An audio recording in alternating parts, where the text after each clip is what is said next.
Okay, this is Brent Rains for Alternate Perceptions Online Magazine. And my guest tonight, of course, is Dr. Gregory Little. We're going to continue with part 3 of From Psychology to Indian Mounds. Okay, Greg, I know that you've taken some sacred beliefs of the Native American mound builders and used them, some of their ideas, in a self-help book. And it has the ideas of creation versus entropy in it. And I wonder if you could expand a little on what that means. Sure. All right. Well, it's actually a very deep concept. Let me start by saying thanks again. It's always a pleasure dealing with you. It's good to stay in touch with you too, Brent. Brent and I have known each other for a long time. Was it 85 we met or 84? 85. It was 85 through a lady up in Massachusetts who was interested in odd stuff like we both are. That's right. And I think the first place we met was in the Memphis Zoo, right? Yes. Daughter Chandler was quite young at the time, and it was. Yeah, and I thought they had just taken you out of one of the cages. That's kind of a joke, but stupid. But anyway. Yeah, I kind of remember that. Man, that seems like a long time ago. All right, so in my quest in the last 30 some years, like yours, actually more than 30 some years, more like probably closer to 50. But anyway, 55. Yeah. As I got more and more interested in Native American beliefs, I was really curious about what's the validity of some of the things that they say, such as the whole world is spiritual, everything is spiritual energy. Not that everything's alive, but everything has this primordial spiritual energy in it. And Native American myths and traditions and lore, even direct statements from some shaman that I have known and interacted with, they claimed that they could manifest spiritual entities physically.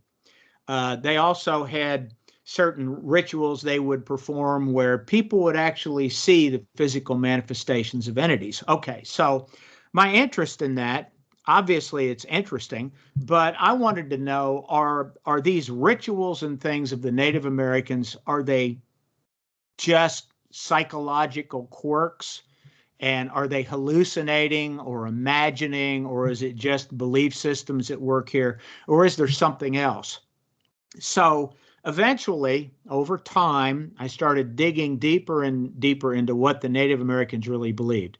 And the fundamental core of their belief system, and I'm talking mainly about the ancient Native Americans that were around when the very first ethnographers came in. A lot of the information came from then. It's a shame that a lot of it has disappeared.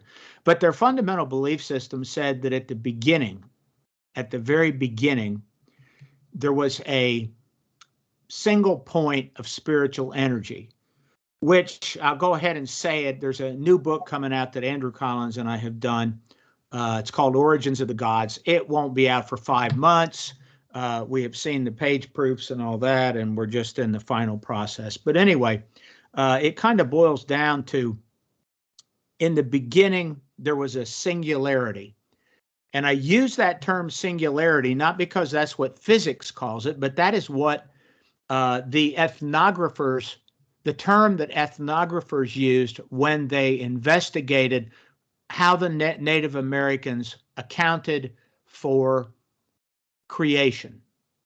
And in the singularity, all right, so the singularity was a single point of spiritual energy. And what happened was, for whatever reason, the singularity evolved into two opposing forces that kept it in balance. If you think of the yin-yang symbol, you've got a circle and you have two rotating forms that fill up the circle. That's the yin-yang symbol. And that is exactly what Native Americans believe. Now, at the point of creation, when it actually happened, it happened the exact moment that the singularity created this swirling of these two forces. These two forces then, because It's no longer a singularity, and it's a contradiction in terms. It's split apart.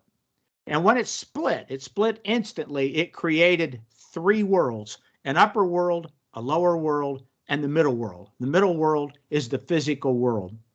The physical world. That is what we're in, the middle world. The upper world has a spiritual nature to it, as does the lower world. And those two are in a constant harmony.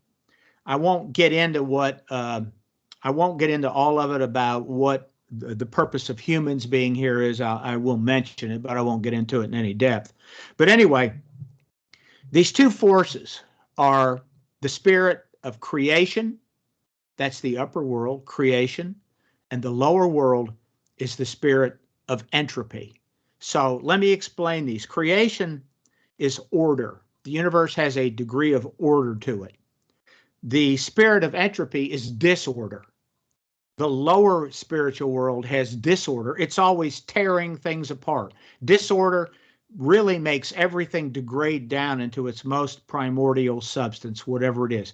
And the moment something is created, the spirit of entropy takes over, and it starts disintegrating, and taking apart whatever creation has made. Now, of course, when something falls apart through entropy, it can be reconfigured. The pieces or the parts of it can be reconfigured and recreated into something new. So that's why it's a constant, ongoing process. So their whole idea is the universe and everything that in it is in this cycle that is continual. It is a cycle of creation and a cycle of entropy.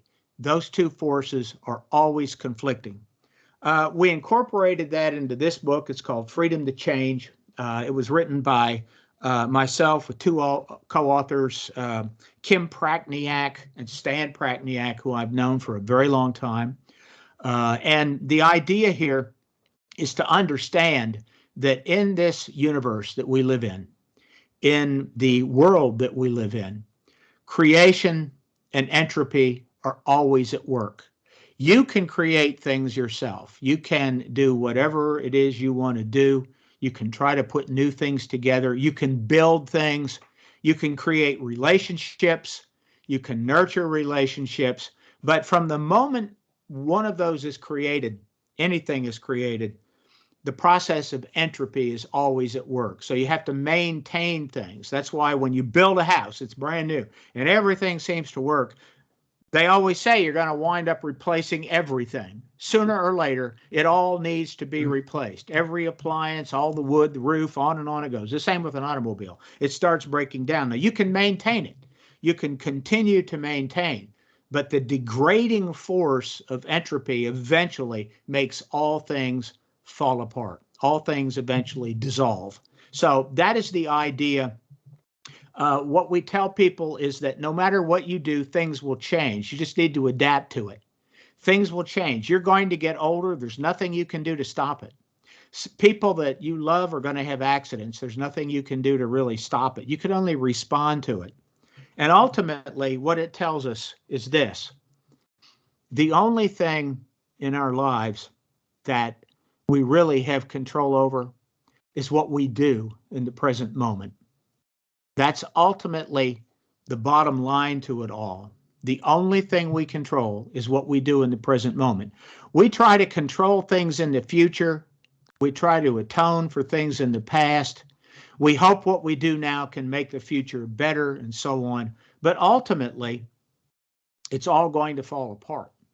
And all you can do is adjust. And again, moment by moment, second by second, millisecond by millisecond, no matter how you remove, how much you split up a second, the only thing that exists is right now, this present moment, each moment in time. Whatever the future is hasn't come. You have no control over it. Whatever the past was is gone. You have no control over that.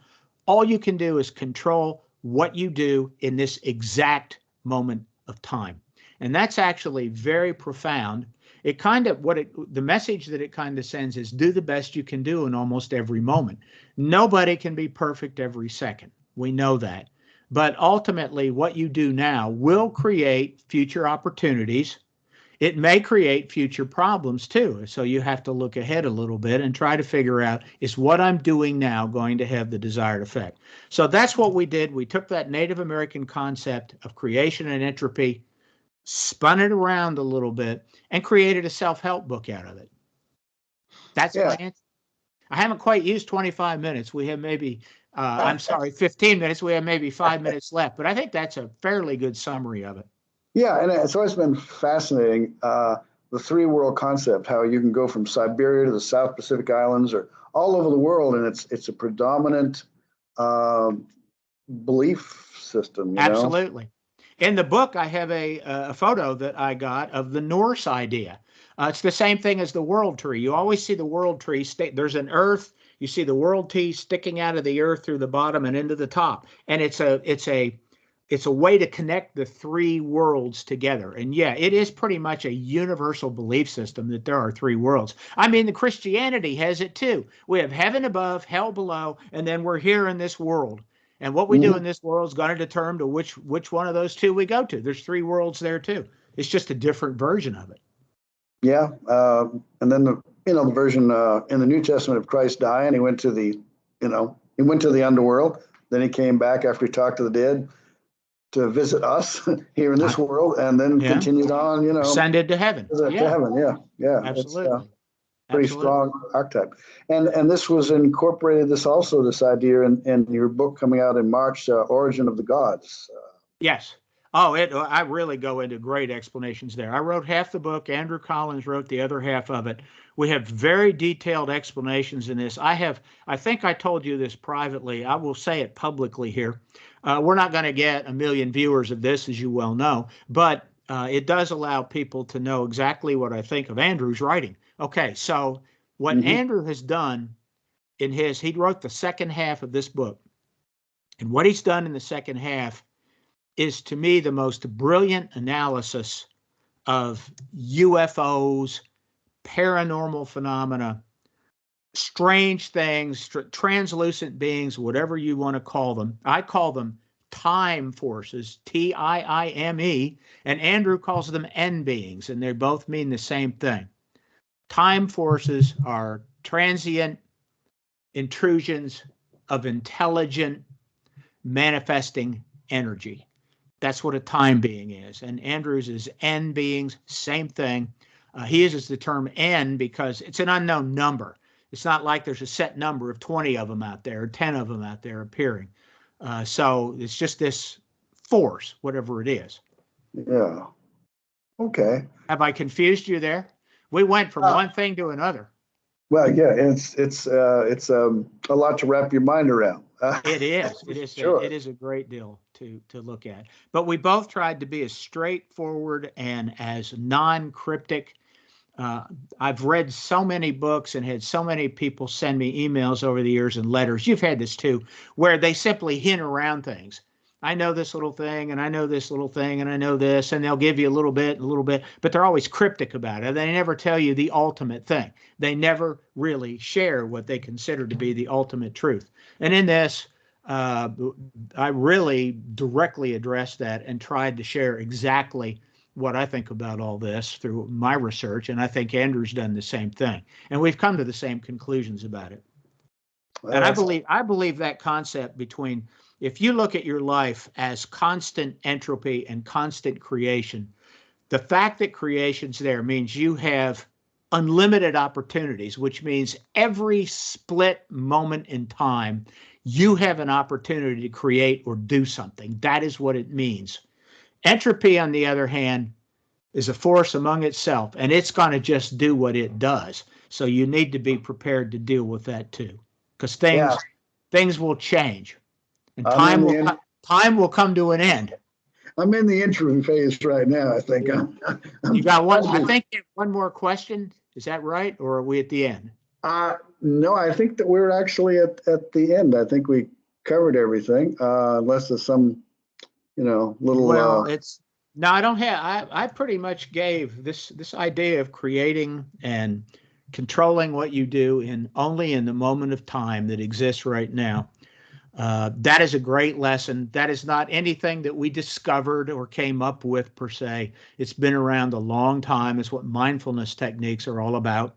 But the truth is, Native Americans had the same thing. They really lived in the present moment, and they lived in nature, and we don't. We do not live in nature. People think they do. They go outside a bit, but you do not live in nature, and that's just the way it is. So I walk understand. the dog. Yeah, well, yeah, and you have shoes on when you do it. Yes, I do. Yeah, okay. So, and a coat sometimes, and whatever. You wear a mask sometimes too. Yeah. Oh, me. Well, I did of my course, best to keep it to 15 minutes, Brent. I think that's what we did. yeah. I like the short ones. I know that it's short, and if people have questions, they can put them in the YouTube video, or they can send them to you, and maybe we can take it up in the next one. Yeah, there will be more segments to come. So Absolutely. On to the next. It goes by fast when the other person does all the talking, doesn't it? Yes, it does. I'm sorry about that. But again, always a pleasure. Let's do it again. We'll do it soon. Absolutely. All right. You All take right. care. All right. Goodbye, Thank you very listeners. much, Greg.